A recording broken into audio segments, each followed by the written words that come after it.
E agora ele, o nosso convidado. Por favor, Zuzu, poderia apresentar, por gentileza? Nosso senador mais votado pelo Rio Grande do Sul é técnico agrícola, engenheiro agrônomo, produtor rural e já foi o deputado federal por 5 mandatos.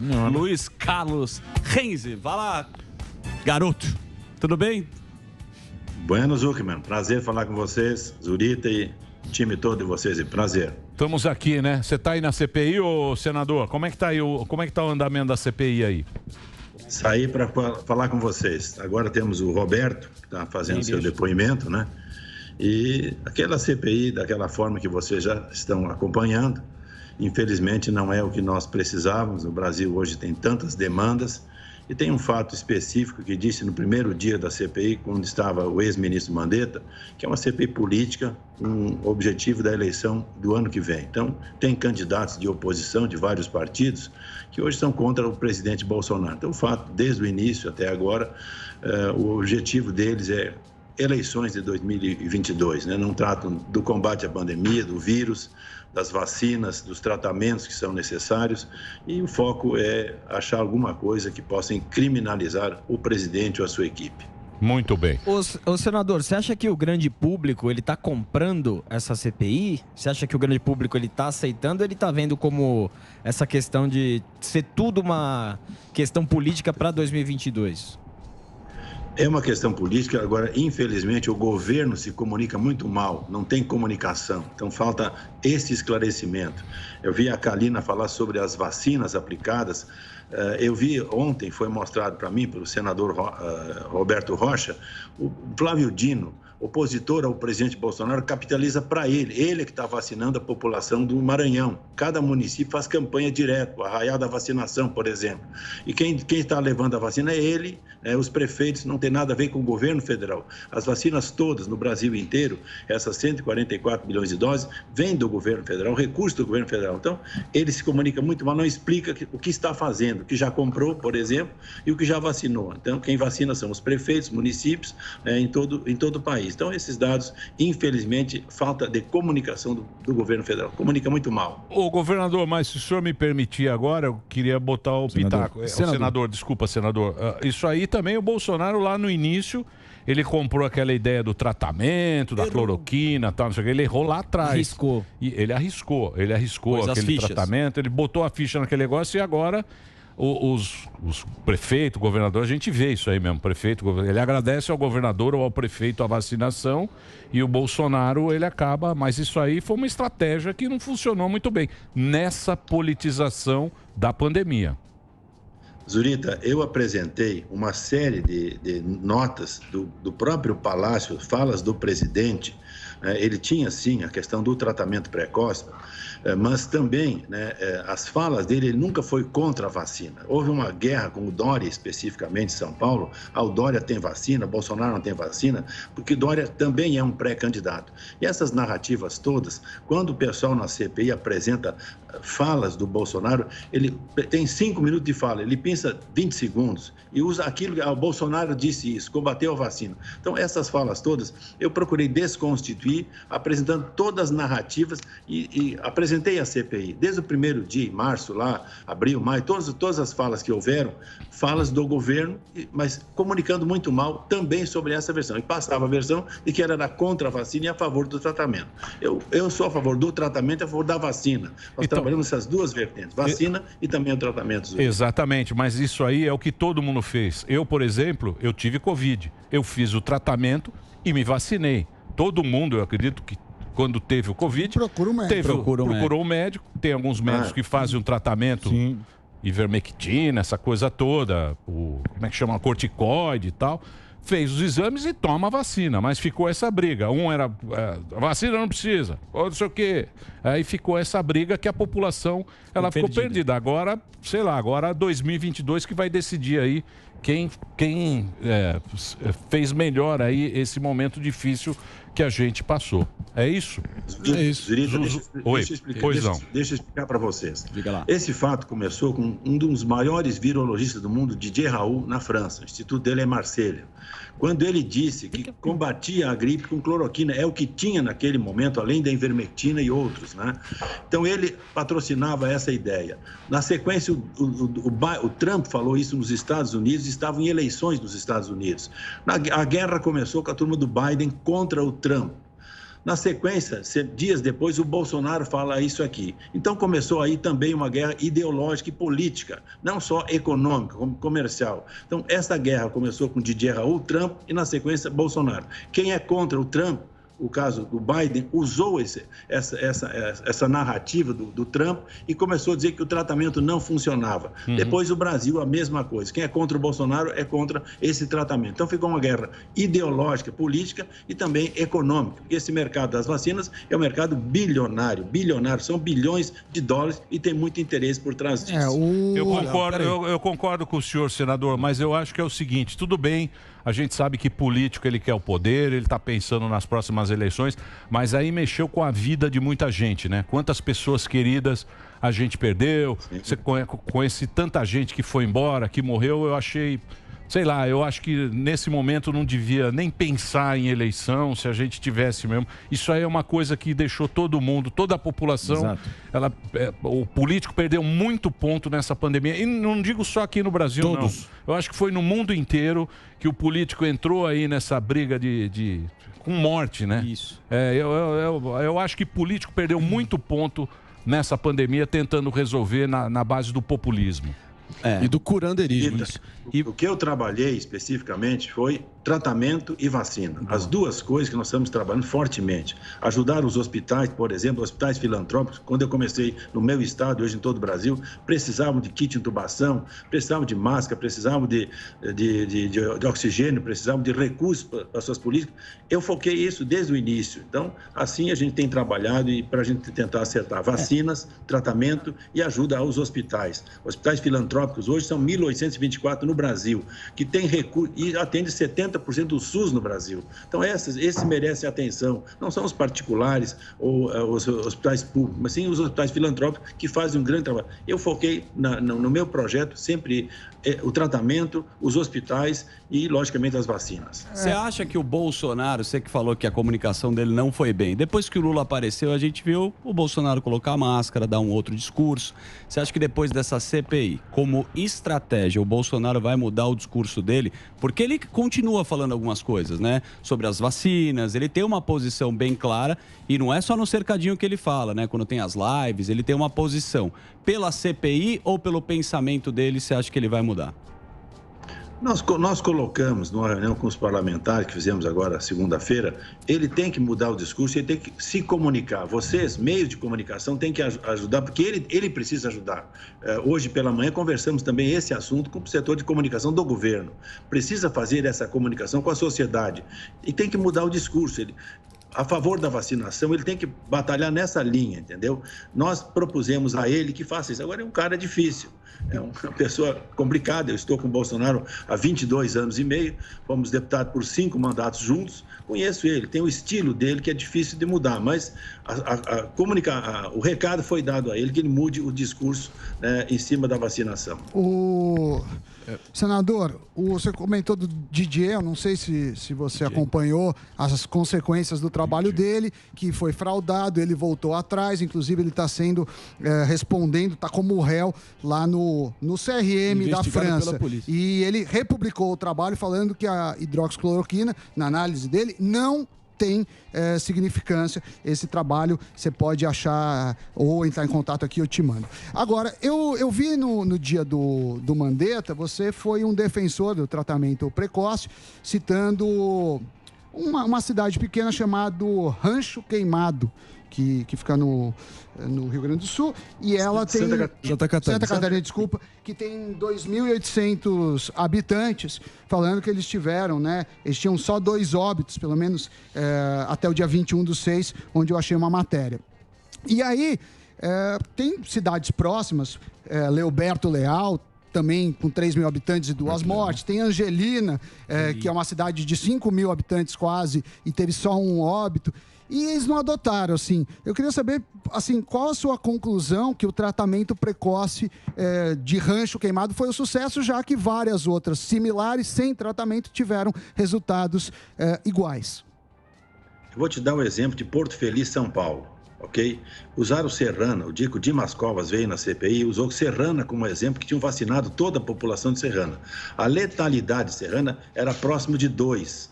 Vacinação em toda a população. A letalidade de Porto Feliz, hoje eu peguei, é 1,36. O prefeito adotou o tratamento, assim como ele e tantos outros. E se pegar, porque ele tem população da região, pega o Porto Seguro, eu peguei 40 municípios, não apenas Rancho Queimado, é um município de 2.800 habitantes. Eu peguei 40 municípios que adotaram o tratamento. A letalidade deles foi 1,8. Desses 40 municípios, quase 6 milhões de habitantes, né? No norte, no sul, em todas as regiões do país. Esse é o tratamento que eu entendo que deve ser preconizado. E com relação ao Didier Raul, aí tem uma outra crítica que eu fiz ao Mandetta em cima da criminalização desse tratamento, não apenas com cloroquina, mas a pesquisa de Manaus, que até hoje a imprensa não quis debater. Eu queria trazer um médico, doutor Francisco Cardoso, aí de São Paulo, que debatesse com o Lacerda, ou qualquer outro que participou da pesquisa. Ninguém nunca se apresentou para fazer um debate sobre isso. Então, eu busquei na CPI explicasse o que é o tratamento, o que foi feito a dose letal dessa substância. Deram uma dose letal e mataram 22 pessoas, né? Porque deram a dose letal. A mesma coisa, trouxe também uma pesquisa de Harvard. Vocês comentaram Harvard há pouco aí no programa de vocês. Harvard foi feita uma pesquisa e essa pesquisa de Harvard houve uma retratação, inclusive na maior revista médica do mundo, que é Lancet. A revista se retratou, os pesquisadores se retrataram, porque foi furada a pesquisa deles. Essas duas pesquisas, Lancet em Harvard e a revista JAMA em Manaus, essas fizeram a OMS mudar a sua orientação. A OMS mudou a orientação depois dessas duas pesquisas. As duas pesquisas, uma já foi retratada e a outra estamos trabalhando, os médicos, cientistas, não sou eu não sou médico, mas os médicos cientistas que trabalham esse assunto já questionam a revista JAMA e a pesquisa de Manaus. Inclusive, o Ministério Público está trabalhando esse assunto em Manaus, que foi uma pesquisa criminosa, deram doses letais. Uma revista agora, um jornalista fez uma publicação a semana passada sobre o caso Manaus. Então, são casos gravíssimos que têm essa questão da Lancet, por exemplo. Eu fiz uma denúncia. Quem patrocinou a pesquisa? Quem fez a pesquisa? Uma empresa de uma atriz pornô. Gastou quantos milhões para fazer uma pesquisa em 17 países? Tem muitas coisas inexplicadas nesse processo, para vocês entenderem. Ô, senador, mas você não acha que isso a gente só vai saber lá na frente? Por exemplo, que nem agora estão fazendo uma pesquisa, acho que é Oxford, da ivermectina, que eles estão também pesquisando lá. Isso. E a gente só vai saber isso aí lá na frente. Lá na frente nós vamos saber quem fez certo e quem fez errado. No momento, o que a gente vê é mais ou menos o seguinte, como está acontecendo agora, como a gente vê na Argentina também, porque na Argentina também ficou essa briga. Fecharam 8 meses, ficou fechada a Argentina, sim. Quebrou a Argentina, quebrou a economia da Argentina, morreu gente pra caramba lá, parece que vão chegar a 100 mil mortos na Argentina.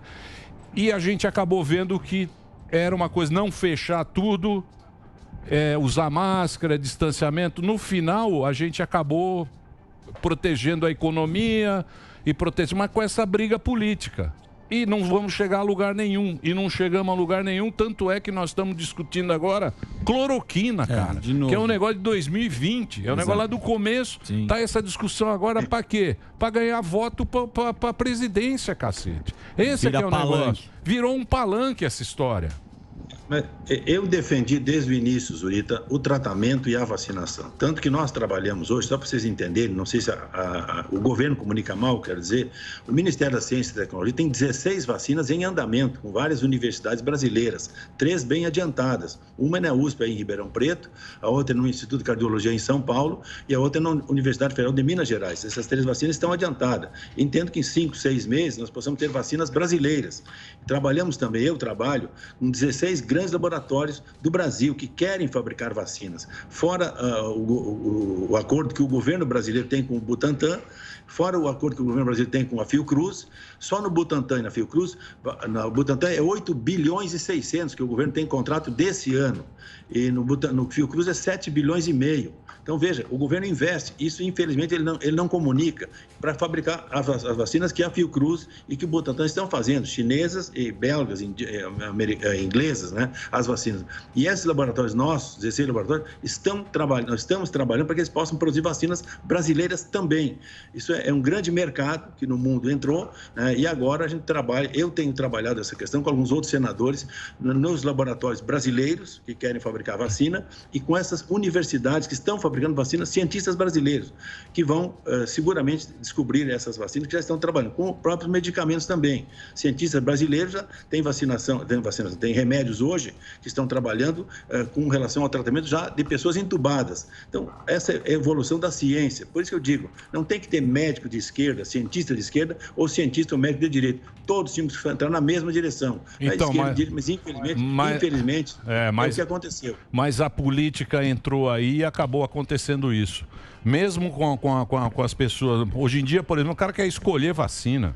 É um absurdo isso aí. O cara quer escolher, Porque vacina. ficou nessa. Qual a vacina é melhor? O discurso político é esse. A minha vacina é muito melhor que a sua. Mas não deveria surpreender nessa altura, porque políticos por ofício politizam. Então essa é meio que da natureza do jogo. Mas com morte, meu amigo... É uma desgraça, Com morte, mas cara. é o que tá em jogo então, mesmo. quem perde é político. É a realidade dura, crua e nua. Quem acabou perdendo foram todos os políticos. Que o povo come e fiscaliza essa demagogia que correu solta de todos os lados. Agora, eu respeitosamente discordo de você, Emílio, no sentido de que a gente precisa saber para onde a gente quer ir, a gente precisa saber onde a gente está e de onde a gente veio. E os políticos que são nossos empregados, nós somos os patrões, merecem a nossa fiscalização e cobrança irrestrita. Eu acredito fielmente nisso, senador. Bigorna. E é por isso que eu te pergunto, senador Reins, no dia 17... Só verificando exatamente isso. No dia 17 de abril de 2019, o senhor, depois de uma proposição do senador Alessandro Vieira, o mesmo Alessandro Vieira que agora veio junto ao Conselho de Ética do Senado para denunciar o senhor por fake news, não sei em que pé está isso, sinceramente, mas você, junto à proposição dele, protocolou o pedido de impeachment do ministro Dias Toffoli, do STF. Ontem, informações do jornalista Lauro Jardim dão a entender que Jair Bolsonaro escolherá André Mendonça, que é uma espécie de aprendiz de Dias Toffoli, escrever um livro em homenagem a ele. Então, eu queria saber da sua opinião em relação a essa provável escolha ao sucessor de Marco Aurélio Mello no STF, André Mendonça, e se você permanece favorável ao impeachment do ministro Dias Toffoli. André, nós fizemos isso, ocorreu aqui, e eu sou cobrado no meu estado sobre as posições do Supremo. Então, eu tenho também esta posição e assinei, sim, pedido de impeachment e a própria vinda de ministro do Supremo ao Senado, e não vieram, né? Infelizmente, nós não tivemos maioria para poder fazer isso e esse assunto não avançou. E o André Mendonça, sim, é um bom nome, né, que já conversou comigo pedindo apoio, e eu sei que ele é um dos nomes indicados pelo presidente Bolsonaro para ocupar essa vaga que surgirá agora no Supremo. Muito bem. Tem pergunta, Albeta? Tenho. Apesar, já que o Marinho citou o STF, eu queria saber a opinião do senhor, porque tem muita gente querendo impeachment de muitas pessoas do STF e existe essa dúvida, né, da população quanto os congressistas são reféns do judiciário, né, por conta deles saberem ter a capivara de todo mundo. Como é que é essa tramitação de teve até o pedido do Coppola, né, que tiveram milhares de assinaturas. Como é que é que nunca teve, né, um impeachment de um ministro do STF. Qual a opinião do senhor sobre isso e o que rola lá no Congresso? Eu assinei as CPIs desde o tempo do Davi e agora no tempo do Rodrigo Pacheco. Tenho assinado, mas infelizmente elas não vão adiante.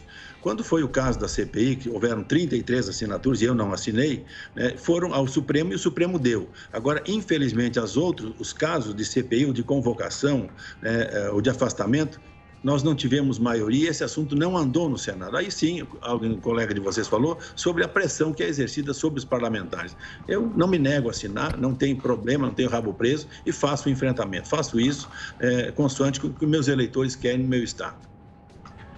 Boa, senador. Você achou da declaração? Posso fazer uma pergunta do lado gaúcho lá? O Leite agora ele teve essa declaração na entrevista com o Bial, assumiu a sexualidade dele e agora ele deu uma alfinetada no Jair Bolsonaro e também no João Dória. Isso é candidato? Qual que é a sua posição sobre tudo isso? O nosso governador, né, ele é pré-candidato. Tem uma bronca dele com o Dória, uma parte do PSDB, não é o meu partido, mas é um problema deles interno.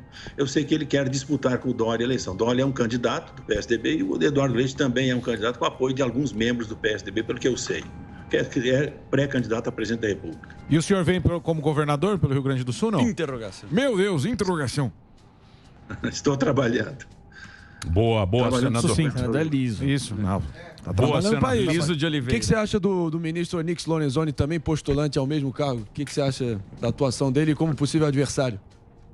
Não, nós vamos estar juntos. Eu com o Onyx, nós trabalhamos juntos já na eleição passada e vamos trabalhar juntos na próxima eleição, sem problema nenhum. Nós estaremos no mesmo palanque.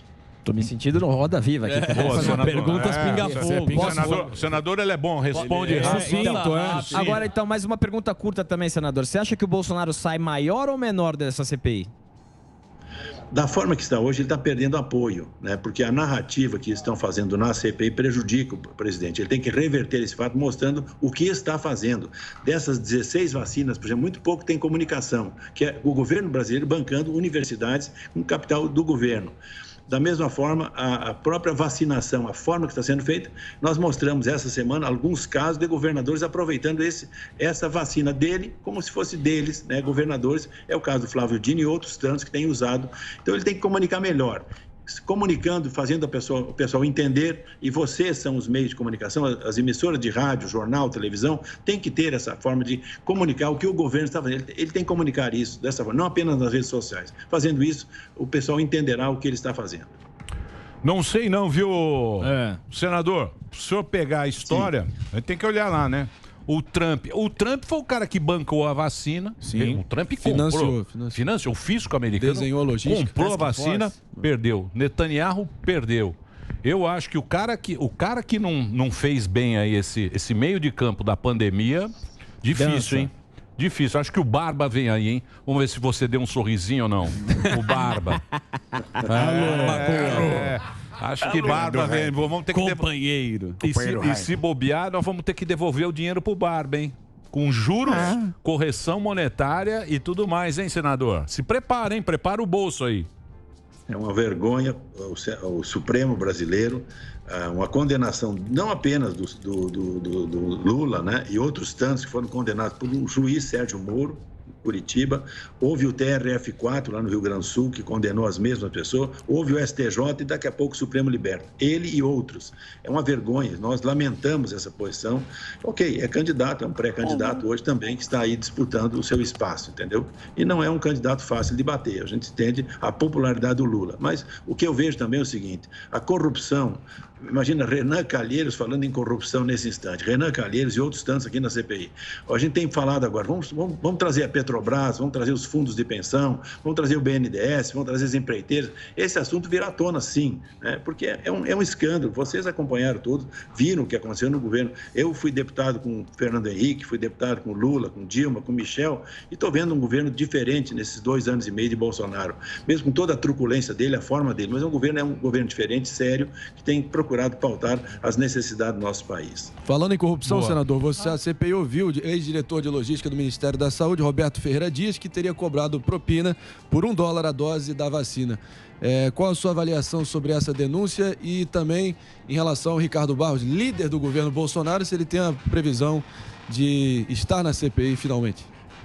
Primeiro, eu questionei o Dominguete, antes do Roberto, eu questionei o Dominguete. Dominguete é um soldado da Brigada Militar de Minas Gerais. O que você vendeu? Ele se apresentava como vendedor de vacina e medicamento para prefeitos, para governador, monte empresas para poder o achaque na sociedade brasileira. E houve essa conversa que ele estaria vendendo. Nunca vendeu. Um vendedor de picolé na minha cidade, São Borja, já vendeu mais do que esse moço teria vendido vacina. Como é que ele chega e oferece 400 milhões de doses de vacina?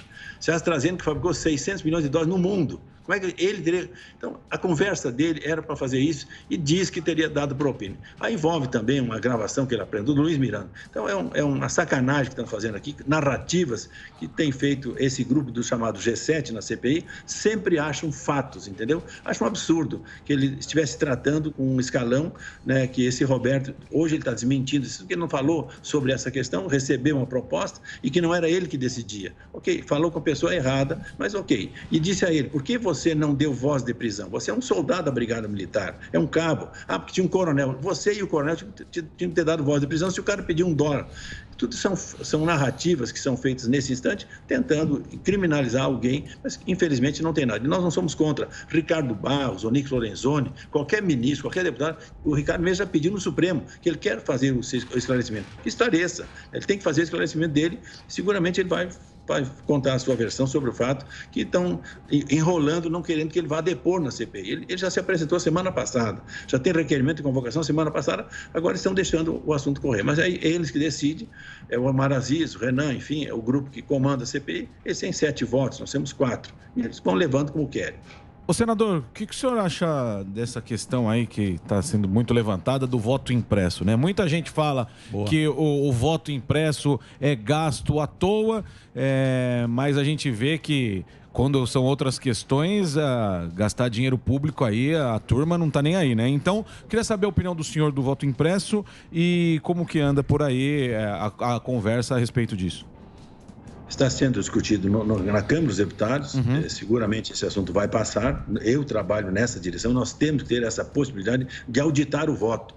Você votou virtual, tem o comprovante do voto. É um custo um pouco a mais, não tem nada. Porque a gente tem visto especialistas falando de que essas urnas não são, digamos assim, confiáveis. Então, se não é confiável, não há porquê para qualquer partido, o meu ou de qualquer partido, que possa auditar se tiver uma dúvida com relação à votação. Eu trabalho na direção de termos o voto auditável, impresso. Boa, senador. Pô, quero agradecer, senador. Vamos tentar resolver aqui o Brasil, senão São Borja é um lugar bacana, né, dos jesuítas, tal, um lugar muito legal.